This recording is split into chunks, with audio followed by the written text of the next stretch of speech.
Hello students, welcome to Affairs Cloud, Learn to Lead. My name is Vikas Rana. तो students हमारी एक application है carriers cloud के नाम से जो कि आप डाउनलोड कर सकते हैं प्ले स्टोर से। ये एप्लीकेशन स्पेसिफिकली एंड्रॉयड यूजर्स के लिए अवेलेबल है। इस एप्लीकेशन में आपको लॉगिन करना होगा अपनी जीमेल आईडी से and once you have logged in आप इस पेज पे जाएंगे। आप यहां पर इस पेज पे देख सकते हैं एक कोड है क्रैक 10। अगर आप ये कोड क्रैक 10 यूज करते हैं तो आपको 10% का डिस्काउंट मिलेगा अगर आप परचेज करते हैं हमारा कोर्स को। अब कोर्स हम आप सोचेंगे कि ये कोर्स इतना अच्छा इतना इंपॉर्टेंट कोर्स क्यों है, क्या रीजन है इस कोर्स का इतना अच्छा होने का। देखिए हम डेली बेसिस पे आपको करंट अफेयर्स प्रोवाइड करेंगे, वीकली बेसिस पे, मंथली बेसिस पे। मतलब डेली बेसिस पे हम आपको पीडीएफ प्रोवाइड करेंगे उस दिन के कंटेंट की एकदम अच्छे से, बिल्कुल नोट्स फॉर्मेट में, ताकि आपको खुद के नोट्स ढूंढने ना पड़े, बनाने ना पड़े और ये नोट्स पढ़ के आपकी रिवीजन हो सके। यही आपको क्विज भी हम प्रोवाइड करेंगे सेम कंटेंट की डेली बेसिस पे। 20 से क्वेश्चंस की क्विज होगी, आपको एप्लीकेशन पे मिल जाएगी जो आप रिवीजन के लिए हमारा पीडीएफ पढ़ के कोर्स को रिवीजन करने के लिए, अगर आप जब चाहेंगे कि मैं कहां से रिवाइज करूं, हम आपको एप्लीकेशन पे ही रिवाइज करा देंगे अपनी थ्रू दिस क्विज। ऐसे ही वीकली फॉर्मेट में आपको 50 क्वेश्चंस की क्विज मिलेगी और PDF, compiled PDF of important questions of that week. ऐसे ही मंथली बेसिस पे एक टॉप 100 क्वेश्चंस की पीडीएफ मिलेगी जो बहुत अच्छी पीडीएफ होती है। बिल्कुल कहते हैं ना एकदम star questions, most important questions of that month हम कवर करते हैं। इसी के साथ साथ जो बच्चे बैंक के लिए प्रिपेयर कर रहे हैं उनके लिए तो ये एक वन स्टॉप सॉल्यूशन है। बहुत अच्छा कंटेंट हम आपको प्रोवाइड करते हैं। 99.99% हम अपना कंटेंट कवर कर देते हैं रिलेटेड टू बैंकिंग अवेयरनेस। इसी के साथ साथ आपको पता होना चाहिए हम अब प्रोवाइड करते हैं आपको 20 टॉपिक के पीडीएफ। ये टॉपिक की पीडीएफ कौन कौन सी होती हैं, जैसे अगर आपने एग्जाम में देखा होगा, ऐप से रिलेटेड, ऑब्यूट्री, किस पर्सनैलिटी की मृत्यु हो गई, बुक्स, किस बुक को कौन से ऑथर ने लिखी है, इंपॉर्टेंट डेज के बारे में, नेशनल अफेयर्स के बारे में, इंटरनेशनल अफेयर्स के बारे में, डिफेंस के बारे में, ये पर्टिकुलर सैटेलाइट किसकी है, ये मिसाइल किसके द्वारा लॉन्च की गई। तो इससे रिलेटेड हम सब आपको कंटेंट प्रोवाइड करते हैं जो आपके लिए बहुत ज़्यादा हेल्पफुल रहता है। इसी के साथ साथ कुछ स्पेशल करंट अफेयर्स भी प्रोवाइड किए जाते हैं, इंटरेक्टिव पीडीएफ्स भी आपको प्रोवाइड की जाती हैं अगर आप हमारा कोर्स परचेज करेंगे तो, जो आपकी प्रिपरेशन में बहुत हेल्पफुल रहेंगी। और जो ये सारा कंटेंट हम अभी आपसे मैं बात कर रहा हूं, ये कंटेंट बाइलिंगुअल है। बाइलिंगुअल मतलब इंग्लिश में भी प्रोवाइड किया जाता है एज वेल एज ये हिंदी में भी हम आपको कंटेंट प्रोवाइड करते हैं। इसी के साथ साथ फ्रेंड्स आप हमारे YouTube चैनल को जाके सब्सक्राइब कर सकते हैं। वहां पर हम बहुत अच्छे से रिवाइज कराते हैं, आपको कंटेंट पढ़ाते हैं। आपको कुछ ना समझ आए तो आप वहां से जाके रेफर कर सकते हैं। एक कोड और याद रखना, वो है विकास 10। अगर आपको 10% का एक्स्ट्रा डिस्काउंट चाहिए तो आप विकास 10 का कोड यूज कर सकते हैं। आपको क्रैक 10 के अलावा 10% का डिस्काउंट यहां पे मिलेगा। और इसी के साथ साथ अगर आपको कोई भी इश्यू आ रहा है हमारी एप्लीकेशन से रिलेटेड, वेबसाइट से रिलेटेड, या आपका कोर्स परचेज नहीं हो रहा, या आपका कोर्स परचेज हो गया, पैसे कट गए हैं, या कोई भी इशू आ रहा है, तो आप हमें कॉन्टैक्ट कर सकते हैं एट द नंबर 9677333862, या फिर आप मेल कर सकते हैं support@affairscloud.com पे। एंड आई मेक श्योर हमारा रिप्रेजेंटेटिव आपको जल्दी से जल्दी आपको रीच करेगा एंड आपकी प्रॉब्लम को सॉल्व करेगा। इसी के साथ साथ फ्रेंड्स आप हमारे कोर्स को 2 साल के लिए एज वेल एज 1 साल के लिए परचेज कर सकते हैं। अगर कोई बच्चा, कोई स्टूडेंट 2 साल बाद एग्जाम देना चाहता है, वो लॉन्ग टर्म प्लान कर रहा है, आपकी ग्रेजुएशन अभी खत्म हुई है एंड आप चाहते हैं कि आपकी प्रिपरेशन बहुत ही अच्छे से हो एंड आप अपना 100% देके एग्जाम देना चाहते हैं, तो आप 2 साल का भी कोर्स परचेज कर सकते हैं। एज वेल एज अगर कोई प्लान कर रहे हैं नेक्स्ट ईयर पेमेंट करने का, नेक्स्ट ईयर प्लान कर रहा है अपना एग्जाम देने का, देन वो 1 साल का कोर्स भी परचेज कर सकता है। इवन अगर आपने 1 साल का कोर्स परचेज कर सकते हैं एंड आप उसका 1 साल और एक्सटेंशन चाहते हैं तो वो भी हमारा कोर्सेज ऑफर करता है, आप जाके चेक कर सकते हैं। हेलो फ्रेंड्स, कैसे हैं आप सब? आई होप आप सब अच्छे होंगे। दोस्तों आज की वीडियो में हम 1 जुलाई के करंट अफेयर्स डिस्कस करेंगे। ये सेशन आपके लिए काफ़ी हेल्पफुल रहेगा, तो एंड तक ज़रूर देखिएगा। इसी के साथ साथ फ्रेंड्स हम टॉपिक वाइज भी करंट अफेयर्स डिस्कस करते हैं, जैसे awards, national affairs, international affairs, तो वो भी आप वीडियोज़ हमारे यूट्यूब चैनल पर जाके चेक कर सकते हैं। इसी के साथ साथ फ्रेंड्स आपको याद रखना है, जो भी नए दोस्त हमारे साथ आज पहली बार जुड़ रहे हैं, पहली बार हमारी वीडियो देख रहे हैं नए स्टूडेंट्स, उनके लिए एक सजेशन, नोट्स ज़रूर बनाइएगा। करंट अफेयर्स एक ऐसी चीज़ है, आप बिल्कुल वन लाइनर फॉर्मेट में नोट्स बना सकते हैं और जब आप रिवाइज करने आएंगे ना तो आपको इन्हीं नोट्स की बहुत हेल्प मिलेगी। आप एग्जाम से पहले आपको कंटेंट ढूंढना नहीं पड़ेगा, आपको टू द फॉर्म पॉइंट एकदम आपके पास कंटेंट मिलेगा कि हाँ ये चीज़ें हमने पढ़ी थी और ये इंपॉर्टेंट है, तो रिवाइज करने में बड़ा आसानी रहेगी। ठीक है, चलिए फ्रेंड्स, और इसी के साथ साथ आप मुझे इंस्टाग्राम पे फॉलो कर सकते हैं। अगर आपको कोई भी इंफॉर्मेशन लेनी हो या किसी भी चीज़ की डाउट हो related your government exams only, तो आप मुझे यहाँ पे कांटेक्ट कर सकते हैं। पहले क्वेश्चन पे आते हैं। एक चीज़ और, ये जो हम अभी क्वेश्चंस डिस्कस करेंगे ना एमसीक्यू फॉर्मेट में, ये प्रीवियस डे के करंट अफेयर्स हैं। देखते हैं कि आपने कितना याद है, कितनी चीज़ें रिवाइज आपने की हैं। आप साथ साथ आंसर करते चलिएगा। एक ये रिवीजन रहेगा आप सबके लिए, ठीक है। 4-5 क्वेश्चन है रिवीजन पर्पस के लिए। पहला क्वेश्चन, ऑब्जेक्टिव क्या था डाक कर्म योगी पोर्टल का? किस लिए लॉन्च किया गया था डाक कर्म योगी पोर्टल? कि लोगों को ट्रेन करने के लिए, एम्प्लॉयज़ को जो कि डिपार्टमेंट ऑफ पोस्ट के एम्प्लॉयज़ हैं उनको ट्रेन करने के लिए ये डाक कर्म योगी प्रोग्राम लॉन्च किया गया था। डाक क्या होता है? पोस्ट। डाकिया कहते नहीं कि डाकिया डाक लाया, तो वो डाक कर्म योगी पोर्टल। इससे पूछा जा सकता है कौन सी डिपार्टमेंट से रिस्पॉन्सिबल है ये, तो डिपार्टमेंट ऑफ पोस्ट रिस्पॉन्सिबल रहेगा। ये एक ई लर्निंग पोर्टल है, ये भी आपको याद रखना है। किसके द्वारा? अश्विनी वैष्णव जी के द्वारा इसको लॉन्च किया गया था, ठीक है। इसके अंडर क्या, अराउंड 4 लाख ग्रामीण डाक सेवक और एम्प्लॉयज़ को अंडर ट्रेनिंग प्रोवाइड की जाएगी, ठीक है। तो correct option training employees. Next आ जाता है हर्मिट। ये भी रिसेंटली न्यूज़ में था। ये हर्मिट क्या है? हर्मिट आपका एक स्पाईवेयर था जिसने आपके iPhones as well as Android phones पे इफ़ेक्ट किया था। और कहाँ पे? बेसिकली इटली एंड कजाकिस्तान में हमें इसका अटैक देखने को मिला था। ये भी क्या एक तरीके का साइबर अटैक ही था। और साइबर अटैक की बात करें तो पहली एशियन कंट्री कौन सी बनी जिन्होंने नेटो की cyber security defence corporation act को ज्वाइन किया? तो वो है आपका साउथ कोरिया। रीज़न क्या था साउथ कोरिया का ज्वाइन करने का? कि इस पे continuously China as well as North Korea attack कर रहे थे, साइबर अटैक्स। इसी वजह से इन्होंने नेटो के साइबर डिफेंस कॉरपोरेशन को ज्वाइन करा। और नेटो की ही साइबर डिफेंस सिक्योरिटी एक्सरसाइज थी एक, उसका क्या नाम था? वो था लॉक्ड शील्ड। और ये कहाँ पे कंडक्ट कराई गई थी? ये हुई थी एस्टोनिया में। नेक्स्ट पे आते हैं, national highways excellence award NHEA। ये NHEA national highway excellence award basically क्या होता है कि कोई आप किसी कंस्ट्रक्टर ने, आपका किसी कंपनी ने टनल बनाई, ठीक है, कोई रोड बना रहा है, कोई आपके हाईवेज बना रहा है, ठीक है, कोई आपका किसी और इंफ्रास्ट्रक्चर प्रोजेक्ट पे लगा हुआ है, तो इन सब के बीच में एक हेल्दी कंपटीशन बना रहे और जो काम करे उसको और अच्छे काम करने की मोटिवेशन मिल सके। इसी वजह से ये national highway excellence awards provide किए जाते हैं। तो क्वेश्चन आ रहा है कि ये फैसिलिटेट किया जाता है किस कैटेगरीज में? तो ये कंपनीज को ये अवार्ड दिए जाते हैं, नेशनल हाईवे एक्सीलेंस अवार्ड। एक चीज़ और याद रखना है, इनको 2018 में कॉन्स्टिट्यूट किया गया था, ठीक है। एंड जैसे मैंने बताया, एम क्या था कि एक हेल्दी कंपटीशन बिल्डअप रहे और जो कंपनी है वो और अच्छा काम करे। इसी वजह से आपको NHE अवार्ड कॉन्स्टिट्यूट किए गए थे। नेक्स्ट पे आ जाते हैं रैंप स्कीम। सबसे पहले तो फुल फॉर्म देखिए, रैंप क्या होता है? रैंप आपकी फुल फॉर्म होती है raising and accelerating MSME performance.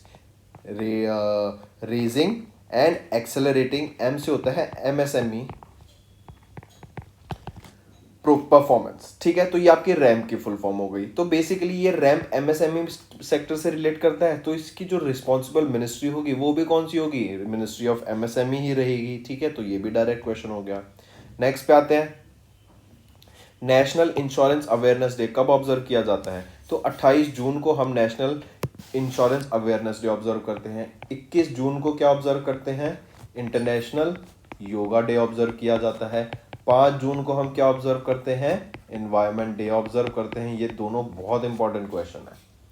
चलिए, ये तो थे फ्रेंड्स करंट अफेयर्स। अब आ जाते हैं कुछ इंपॉर्टेंट न्यूज़ पे जो कि आज हम डिस्कस करने वाले हैं, ठीक है। चलिए, सबसे पहली न्यूज़ क्या कह रही है आपको? नीति आयोग और TIFAC इन दोनों ने मिलकर अभी एक फ्यूचर पेनिट्रेशन होता है, मतलब electric vehicles, 2 wheeler electric vehicles को इंडियन मार्केट में हम कैसे बढ़ावा दें, कैसे इन व्हीकल्स की मार्केटिंग करें, कैसे इनकी सेल्स को और ज़्यादा करें एंड ताकि लोग इनको बाय कर सकें। तो इसी वजह से नीति आयोग और TIFAC की फुल फॉर्म याद रखना, ये होती है टेक्नोलॉजी इंफॉर्मेशन फ्रॉडकास्टिंग एंड, ये देखो यहाँ पे technology information forecasting and assessment council, ये आपकी TIFAC है, ठीक है। तो इन्होंने नीति आयोग के साथ मिलकर क्या करा? Forecasting penetrating of electric 2 wheelers in India, a bottom up analysis, ठीक है, कि हम उसको कैसे एनकरेज कर सकते हैं लोगों को 2 व्हीलर्स पे शिफ्ट करने के लिए इन द इलेक्ट्रिक सेगमेंट।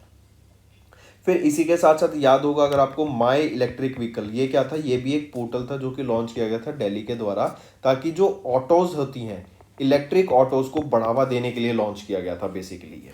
फिर अगर हम नीति आयोग की बात कर रहे हैं तो जो one of the most important topic current affair का बन जाता है वो है कि नीति आयोग के नए सीईओ कौन बने हैं, वो है परमेश्वरन अय्यर जी। ठीक है, परमेश्वरन अय्यर जी नए सीईओ बने हैं नीति आयोग के, और नीति आयोग कब बना था, 2015 में बना था। ठीक है, और हेडक्वार्टर कहाँ पे रहेगा नीति आयोग का, नीति आयोग का हेडक्वार्टर रहेगा न्यू दिल्ली में। चलिए नेक्स्ट पे आते हैं। नेक्स्ट हम बात करेंगे इलेक्ट्रॉनिक्स एंड आईटी मिनिस्ट्री की। अगर आपको याद हो थोड़े टाइम पहले तो इंडिया में क्या हुआ था, सेमिकॉन इंडिया हुआ था। रीजन क्या था इस सेमिकॉन इंडिया का, कि इंडिया में सेमीकंडक्टर्स को ज्यादा बनाने के लिए, इंडिया को हब बनाने के लिए सेमीकंडक्टर्स का, वो सेमिकॉन इंडिया कंडक्ट कराया गया था। और एक और चीज आपको साथ ही साथ पता होनी चाहिए कि all over the world chips की बहुत कमी हो रही है। इस चिप्स की कमी की वजह से आप देखेंगे इवन कार मैन्युफैक्चरर्स को अपने प्रोडक्शन को हॉल्ट करना पड़ रहा है, उनको कम करना पड़ रहा है, क्योंकि मार्केट में चिप्स ही नहीं है, सेमीकंडक्टर्स की कमी होती जा रही है। वॉर की वजह से जो सप्लाई चेन में थे उसकी वजह से और कमी हमें देखने को मिल रही है। तो इसी वजह से इंडिया को एक हब बनाने के लिए मैन्युफैक्चरिंग का, सेमीकंडक्टर्स का, इंडिया ने ये 86,824 करोड़ रुपीस को अलॉट किया ताकि इलेक्ट्रॉनिक्स की मैन्युफैक्चरिंग इंडिया में की जा सके। फिर फ्रेंड्स नेक्स्ट पे आते हैं। नेक्स्ट हम बात करेंगे एमएचआई एंड एमएसडीई। पहले तो एमएचआई और एमएसडीई की फुल फॉर्म याद रखो। एमएचआई होती है मिनिस्ट्री ऑफ हैवी इंडस्ट्रीज और एमएसडीई होता है ministry of skill development and entrepreneurship. ठीक है, इन्होंने क्या कहा कि अभी हम इनके बीच में एक एमओयू साइन किया गया और उस एमओयू का बेस मेन एम ये था to create a collaborative ecosystem ताकि स्किल डेवलपमेंट ट्रेनिंग प्रोवाइड की जा सके in the capital goods sector. Capital goods sector में training development skill training provide की जा सके लोगों को, इसीलिए आपका ये एमएचआई और एमएसडीई के बीच में एक एमओयू साइन किया गया। देखा, to boost capital goods sector, capitals goods sector के गुड्स सेक्टर को बूस्ट लाने के लिए। अगर देखो बूस्ट कैसे आएगा, जहां पे हमारे जो वर्कर्स हैं वो बढ़ेंगे, अगर हम ज़्यादा प्रोड्यूस कर पाएंगे तो उससे हमारी क्या है, मार्केट भी बढ़ेगी। ज़्यादा प्रोड्यूस कर पाएंगे तो हम उसको all over the world export भी कर पाएंगे, अगर उसकी डिमांड है तभी। ठीक है, वरना प्रोड्यूस करने का फायदा नहीं। तो याद रखना, मिनिस्ट्री ऑफ हैवी इंडस्ट्रीज और ministry of skill development and entrepreneurship के साथ मिलकर इन दोनों के बीच में एक एमओयू हुआ ताकि एक इकोसिस्टम बनाया जाए, ताकि लोगों को ट्रेन किया जाए उस स्किल में और कैपिटल गुड सेक्टर को बूस्ट किया जा सके। ठीक है, याद रहेगा, काफी अच्छा क्वेश्चन है, बन सकता है ये। नेक्स्ट आ जाता है ask private wealth Hurun India future unicorn index 2022। इसमें बताया गया कि इंडिया में अब 4 साल में, आने वाली 4 साल में 122 न्यू यूनिकॉर्न हो सकते हैं। India to have 122 new unicorns. अभी इंडिया के 100 यूनिकॉर्न पूरे हो चुके हैं और 101 यूनिकॉर्न भी आ चुका है मार्केट में, आपको ये भी याद रखना है। चलिए नेक्स्ट पे आते हैं। नेक्स्ट हम बात करेंगे रिम पैक की। देखो रिम क्या है, रिम ऑफ पैसिफिक। ठीक है, रिम पैक हो गया। ये एक्सरसाइज क्या है, रिम ऑफ पैसिफिक 2022। अभी ये कहां पर हुई, हवाई में हुई। लोकेशन किसके द्वारा कंडक्ट कराई गई, होस्ट कौन था, होस्ट बहुत इंपॉर्टेंट याद रखना, वो था आपका यूएस नेवी। यूएस नेवी ने हवाई में rim of Pacific 2022 exercise conduct कराई, जिसमें 21 पार्टनर नेशनशिप्स ने पार्टिसिपेट किया। ये आपका 28th एडिशन था रिम पैक का, जो कि कहां पे हुआ, हवाई में हुआ। किसके द्वारा कंडक्ट कराया गया, यूएस नेवी के द्वारा कंडक्ट कराया गया, और इसका नाम क्या है, रिम पैक 2022, मतलब रिम ऑफ पैसिफिक। ठीक है, इसी के साथ साथ आपको याद रखना है 26 नेशंस ने इसमें पार्टिसिपेट किया, hosted by US navy. Theme बहुत इंपॉर्टेंट रहेगी, कैपेबल अडेप्टिव पार्टनर्स, ये आपको याद रखना है।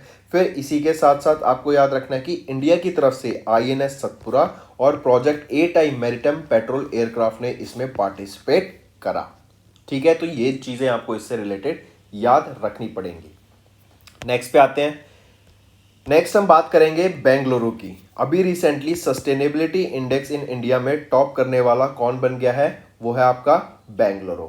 क्या बेंगलुरु की हम यहाँ बात कर रहे हैं, किस लिए बात कर रहे हैं, तो देखिए अभी Asia Pacific sustainability index release किया गया, जिसमें अगर इंडिया में से बात करें तो बेंगलोर ने टॉप करा है। ठीक है, एशिया पैसिफिक सस्टेनेबिलिटी इंडेक्स। ये रिलीज किसके द्वारा किया गया? नाइट फ्रैंक के द्वारा ये आपका एशिया पैसिफिक सस्टेनेबिलिटी इंडेक्स को रिलीज किया गया, जो कि एक international property consultant based in London है। ठीक है, लंदन में। इस एशिया पैसिफिक सस्टेनेबिलिटी इंडेक्स में अगर मैं टॉप 20 सिटीज की बात करूं तो टॉप 20 में से आपकी 4 सिटीज तो इंडिया की आ जाती हैं, जिसमें से अगर मैं बात करूं बेंगलोर की क्या रैंक रहेगी? बेंगलोर की रैंक रहेगी 14th। अगर मैं बात करूं 17, 18 और 20, और याद रखना 17 रैंक आ जाती है आपकी न्यू दिल्ली की, 18वीं रैंक आ जाती है हैदराबाद जो कि तेलंगाना की सिटी है, और 20वीं रैंक आ जाती है मुंबई जो कि महाराष्ट्र की सिटी है। ठीक है, और बेंगलुरु कहाँ की? कर्नाटका की। तो याद रखिएगा, Asia Pacific sustainability index release किया गया नाइट फ्रैंक के द्वारा, जो कि एक इंटरनेशनल प्रॉपर्टी कंसल्टेंट है लंदन की, इनके द्वारा रिलीज किया गया, और बताया गया कि टॉप 20 सिटीज में से, एशिया पैसिफिक सस्टेनेबिलिटी सिटीज में से या फिर एशिया पैसिफिक सिटीज में से 4 इंडियन सिटीज रहेंगी। 14वें नंबर पे बेंगलोर, 17वें नंबर पे दिल्ली, 18वें नंबर पे हैदराबाद और 20वें नंबर पे आपकी मुंबई आ जाती है।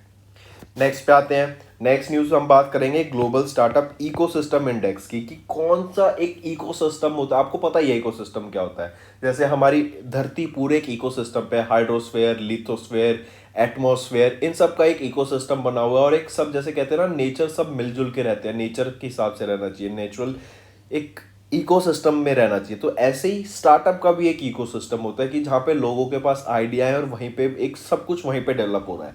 तो ऐसे याद रखना, सिलिकॉन वैली ऑफ इंडिया किसको कहा जाता है? बेंगलोर को ही। तो इंडिया का सबसे जो स्ट्रॉन्गेस्ट इकोसिस्टम है वो कहाँ पर है? बेंगलोर में है। अभी यही डाटा रिलीज किया गया स्टार्टअप ब्लिंक के द्वारा। ये एक इजराइल का स्टार्टअप रहेगा, इजराइल का स्टार्टअप है स्टार्टअप ब्लिंक। इन्हों के द्वारा बताया गया कि जो ग्लोबल स्टार्टअप इकोसिस्टम रिलीज की गई इस इंडेक्स में, इन्हीं के द्वारा रिलीज किया गया, और इस इंडेक्स में बताया गया कि बेंगलुरु सबसे स्ट्रॉन्गेस्ट स्टार्टअप इकोसिस्टम है इंडिया का, और इसका ग्लोबली देखी जाए तो रैंक 8th आ जाती है इन द टॉप 10 इकोसिस्टम्स में। All around the world top 10 में आता है बेंगलोर, जिसकी रैंक है 8th। और अगर इंडिया की बात करूं तो इंडिया में टॉप कौन करता है? बेंगलोर ही टॉप करता है। नाइट फ्रैंक की बात करूं इसकी मैं तो, सॉरी, नाइट फ्रैंक तो हो गया। स्टार्टअप ब्लिंक की बात करूं अगर मैं आपसे, तो कहां का है ये? आपको याद रखना है, इजराइल का है। ये भी क्वेश्चन इनडायरेक्टली पूछ सकता है कि ग्लोबल स्टार्टअप इकोसिस्टम इंडेक्स किसके द्वारा रिलीज किया गया? Startup blink. ये कहां की कंपनी है? Israel based startup blink. याद रहेगा। चलिए नेक्स्ट पे आते हैं। नेक्स्ट हम बात करेंगे UN habitat world cities report की। अभी इंडिया की अर्बन पॉपुलेशन के ऊपर बात की गई। हम जानते हैं कि सबसे ज्यादा पॉपुलेशन कहां पर है? चाइना, फिर आ जाती है इंडिया की।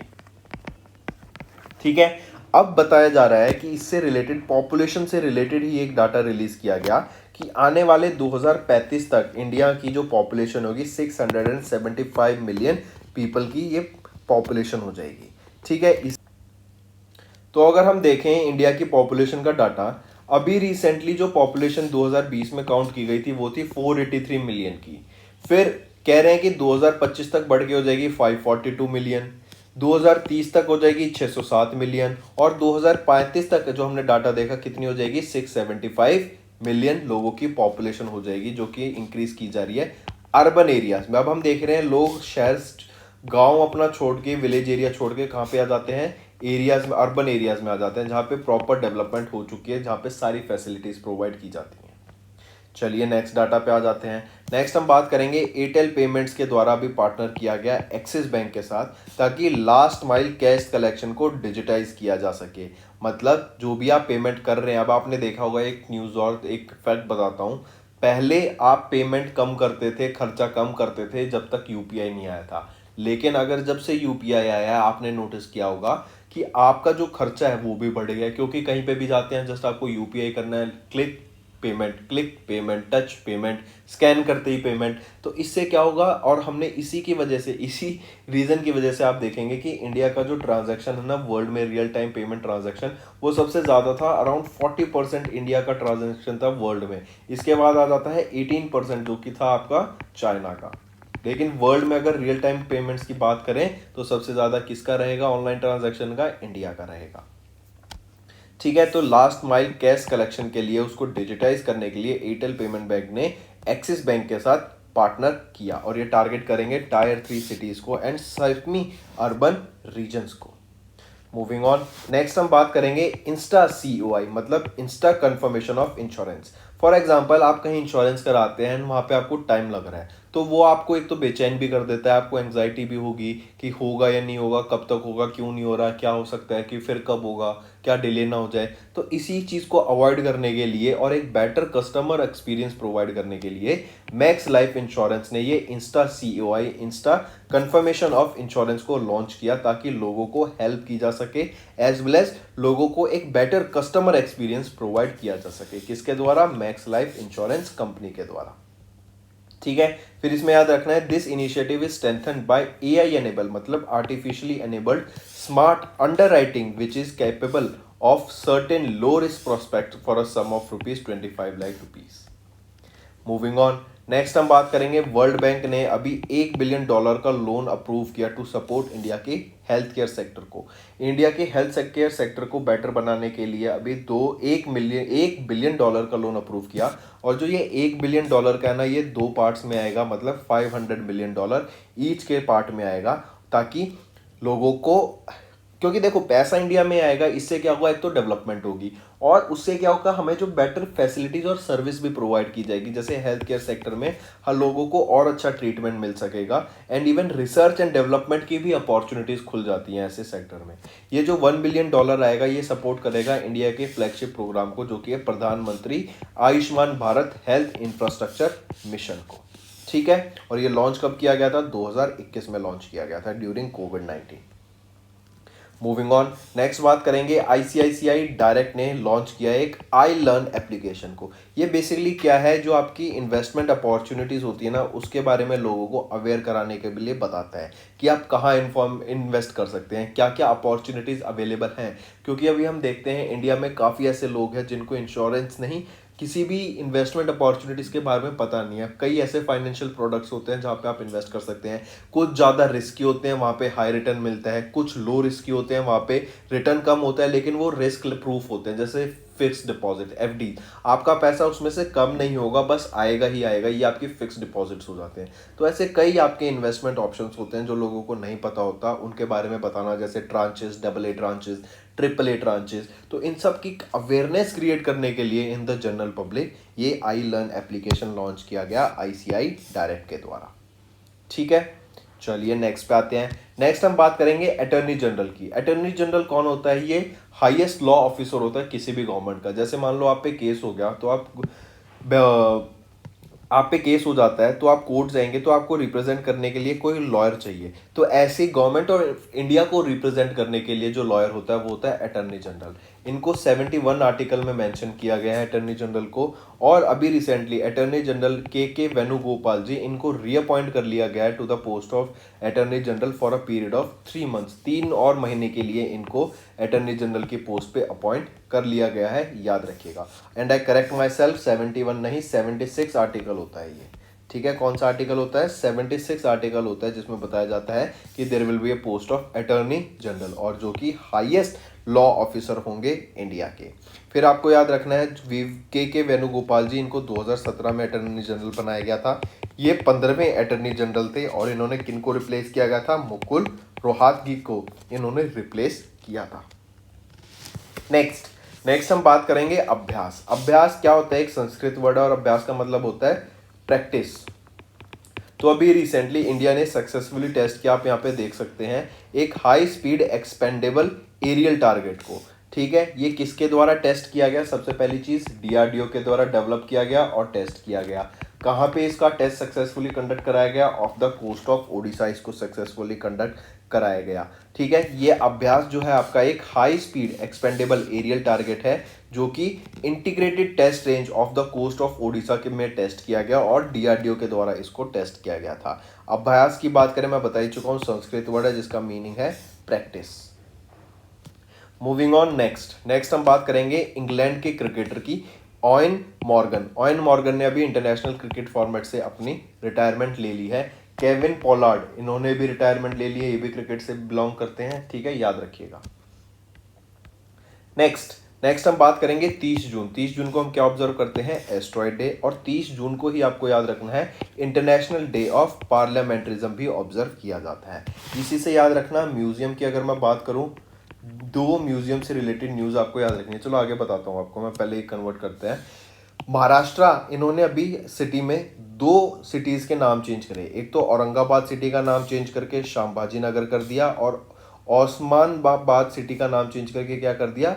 Dharashiv. I repeat, Aurangabad city का नाम कर दिया शामबाजी नगर, और ओस्मानाबाद सिटी का नाम चेंज करके कर दिया धाराशिव। ठीक है, मूविंग ऑन टू दिस, मैं आपको एक चीज और बताना चाहता हूं। जैसे अभी मैंने बात की म्यूजियम्स की, म्यूजियम देखो, 2 म्यूजियम्स आपको याद रखने हैं, एक तो गोवा का और दूसरा याद रखना है दिल्ली का। गोवा में तो था national museum for customs and GST, और मैं दिल्ली की बात करूं तो दिल्ली में है आपका museum for the former prime ministers of India. तो ये आपको ये 2 म्यूजियम जरूर याद रखने हैं। कमिंग बैक फ्रेंड्स, हम अपना कंटेंट डिस्कस कर चुके हैं सारा, आज की न्यूज़, इवन कल के करंट अफेयर्स रिवाइज किए। एक बार जल्दी से आज के एकदम वन लाइनर फॉर्मेट में हम करंट अफेयर्स रिवाइज कर लेते हैं। जैसे 1 जुलाई के करंट अफेयर देखें तो नीति आयोग और टीआईएफएसी ने अभी एक रिपोर्ट बनाई on the future penetration of electric vehicle, 2 wheeler electric vehicle in Indian market. Reason क्या, आप ये भी समझ सकते हैं, ओला है। ओला के आपने देखे होंगे काफी स्कूटर्स में आग लग गई थी। ठीक है, तो उसको एक सिक्योर बनाने के लिए, सेफ बनाने के लिए, और लोगों का रुझान हो इनको खरीदने के लिए, इसीलिए ये एक रिपोर्ट लाए। फिर गवर्नमेंट ने 86,824 करोड़ रुपीस अभी प्रपोजल दिया ताकि इलेक्ट्रॉनिक मैन्युफैक्चरिंग बढ़ाई जा सके। एमएचआई और एमएसडीई ने एक ट्रेनिंग प्रोग्राम सेटअप किया ताकि कैपिटल गुड सेक्टर को बूस्ट मिल सके। फिर ask private wealth Hurun India future unicorn index बताता है कि इंडिया में आने वाले 4 सालों में 122 नए यूनिकॉर्न होंगे। रिमपैक की बात करें तो ये क्या है? Rim of Pacific, US navy के द्वारा होस्ट किया गया था, 28वां एडिशन था, और 26 नेशंस ने इसमें से पार्टिसिपेट किया, और इंडिया से आईएनएस सतपुरा ने इसमें पार्टिसिपेट किया। फिर आ जाता है एशिया पैसिफिक सस्टेनेबिलिटी इंडेक्स, इसमें बेंगलुरु ने टॉप किया इंडिया में, और अगर देखें all in the Asia Pacific region तो रैंक रहेगी 14th। फिर मैं बात करूं ग्लोबल स्टार्टअप इकोसिस्टम की, ये ग्लोबल स्टार्टअप इकोसिस्टम में बताया गया कि स्ट्रॉन्गेस्ट इकोसिस्टम इंडिया में कहां पर रहेगा? बेंगलोर में रहेगा। और बेंगलोर की बात करें ग्लोबली तो ग्लोबली रैंक आ जाती है बेंगलोर की 8th पोजीशन। नेक्स्ट हम बात करेंगे यूएन हैबिटेट की, इसमें बताया गया कि इंडिया की पॉपुलेशन बढ़ के अब से 675 मिलियन होने वाली है 2035 तक। फिर एयरटेल पेमेंट बैंक और एक्सिस बैंक ने कोलैब किया to launch digitise the last mile cash collection. फिर इसी के बाद याद रखना मैक्स लाइफ इंश्योरेंस के द्वारा एक इंस्टा सीओआई लॉन्च किया गया ताकि लोगों को उनकी इंश्योरेंस के बारे में बताया जा सके, एज वेल एज एक बेटर कस्टमर एक्सपीरियंस प्रोवाइड करने के लिए लॉन्च किया गया। फिर वर्ल्ड बैंक की बात करें, इन्होंने $1 बिलियन का लोन अप्रूव किया to support India's health sector. Next पे आते हैं, नेक्स्ट बात करेंगे आईसीआईसीआई डायरेक्ट ने लॉन्च किया एक learning application to help the customers in investment. K Venugopal ji को रीअपॉइंट किया गया as the attorney general for 3 months, और ये कौन से हैं? 15वें अटॉर्नी जनरल थे, और 76 आर्टिकल में अटॉर्नी जनरल का मेंशन किया जाता है। अभ्यास की बात करें, प्रैक्टिस होती है, तो अभी high speed expendable aerial target को सक्सेसफुली टेस्ट किया गया था off the coast of Odisha, और टेस्ट किया गया डीआरडीओ के द्वारा। इंग्लैंड के स्किपर इयॉन मॉर्गन, इन्होंने भी रिटायरमेंट ले लिया इंटरनेशनल क्रिकेट से। फिर इंटरनेशनल एस्ट्रॉयड डे की बात करें, कब ऑब्जर्व करते हैं हम इंटरनेशनल एस्ट्रॉयड डे को? 30 जून को, और 30 जून को ही इंटरनेशनल डे ऑफ पार्लियामेंटरिज्म भी ऑब्जर्व किया जाता है। फिर महाराष्ट्र ने रीनेम कर दिया औरंगाबाद सिटी को क्या? शामबाजी नगर, और ओस्मानाबाद सिटी को क्या कर दिया? धाराशिव। तो ये हो गए आपके बिल्कुल वन लाइनर फॉर्मेट में। अब आ जाता है आपका होमवर्क का टाइम। होमवर्क ज़रूरी करना है, बहुत इंपॉर्टेंट है, करके कमेंट ज़रूर करना। मैं देखता हूँ बच्चे बहुत कम कमेंट करते हैं होमवर्क। पहला क्वेश्चन रहेगा, नेम द ऑर्गेनाइजेशन जिसने अभी अप्रूव किया $250 million for India state support program for road safety. दूसरा, which company recently partnered with Protean e Gov Technologies to offer paperless permanent account number. तीसरा question आ जाता है, अभी रिसेंटली पलौंजी शपोरजी मिस्त्री इनका निधन हो गया। इनको पद्मा भूषण से सम्मानित किया गया था ट्रेड एंड इंडस्ट्री में, किस साल में इनको सम्मानित किया गया था इस पर्टिकुलर पद्मा भूषण अवार्ड से, वो बताइए। फिर फोर्थ क्वेश्चन आ जाता है नेशनल इंश्योरेंस अवेयरनेस डे कब ऑब्जर्व किया जाता है, कमेंट करके जरूर बताना। तो फ्रेंड्स ये था हमारा सेशन। आई होप आपको वीडियो पसंद आई होगी। कमेंट करके ज़रूर बताना कि अगर आप चाहते हैं ऐसा सेशन हम फ्यूचर में लाते रहें तो आपको कमेंट करके ज़रूर बताना है, क्योंकि आपके कमेंट की बहुत ज़्यादा वैल्यू है। इसी के साथ साथ फ्रेंड्स आप जानते ही हैं कि हम मल्टीपल टॉपिक्स की वीडियो बनाते हैं, जैसे national affairs, international affairs, sports, defence. तो इन वीडियोस को भी आप यूट्यूब पे जाके सर्च कर सकते हैं, जैसे अफेयर्स क्लाउड या फिर defence by Vikas Rana, sports by Vikas Rana. आप यूट्यूब में सर्च करके आप हमारी वीडियोस को एक्सेस कर सकते हैं। इसी के अलावा वीकली वीडियोस फ्रेंड्स ज़रूर देखिएगा। वीकली वीडियोस बहुत इंपॉर्टेंट होती हैं। एंड साइड बाय साइड जो मंथली वीडियोस होती हैं ये तो और ज़्यादा इंपॉर्टेंट होती हैं, बिकॉज ये कंपाइल्ड वीडियोज़ होती हैं। कंपाइल्ड सेशन होता है पूरे महीने का और पूरे हफ्ते का। So friends that's all for the day. I hope आपको आज कुछ नई चीज़ सीखने को मिली। Thank you and have a nice day. That's all for the day friends. ये हमारी वीडियो थी। आई होप आपको वीडियो पसंद आई होगी। इसी के साथ साथ फ्रेंड्स आप हमारे यूट्यूब चैनल को सब्सक्राइब कर सकते हैं। आप टेलीग्राम चैनल पे जाके हमें फॉलो कर सकते हैं। एंड इसी के साथ साथ अगर आपको कोई भी प्रॉब्लम आ रही है या तो पेमेंट में या हमारे कोर्सेज के साथ, तो आप हमें कांटेक्ट कर सकते हैं एट द नंबर 7677333862, या फिर आप हमारी मेल आईडी पे हमें मेल कर सकते हैं। And I will make sure कि आपकी जो प्रॉब्लम है उसको जल्दी से जल्दी सॉल्व किया जाए। इसी के साथ साथ आप हमारे इंस्टाग्राम हैंडल affairscloud_official को फॉलो कर सकते हैं। कोड और याद रखना वो है विकास10। अगर आपको 10% का एक्स्ट्रा डिस्काउंट चाहिए तो आप विकास10 का कोड यूज कर सकते हैं। आपको क्रैक 10 के अलावा 10% का डिस्काउंट यहां पे मिलेगा। और इसी के साथ साथ अगर आपको कोई भी इश्यू आ रहा है हमारी एप्लीकेशन से रिलेटेड, वेबसाइट से रिलेटेड, या आपका कोर्स परचेज नहीं हो रहा, या आपका कोर्स परचेज हो गया, पैसे कट गए हैं, या कोई भी इशू आ रहा है, तो आप हमें कॉन्टैक्ट कर सकते हैं एट द नंबर 9677333862, या फिर आप मेल कर सकते हैं support@affairscloud.com पे। एंड आई मेक श्योर हमारा रिप्रेजेंटेटिव आपको जल्दी से जल्दी आपको रीच करेगा एंड आपकी प्रॉब्लम को सॉल्व करेगा।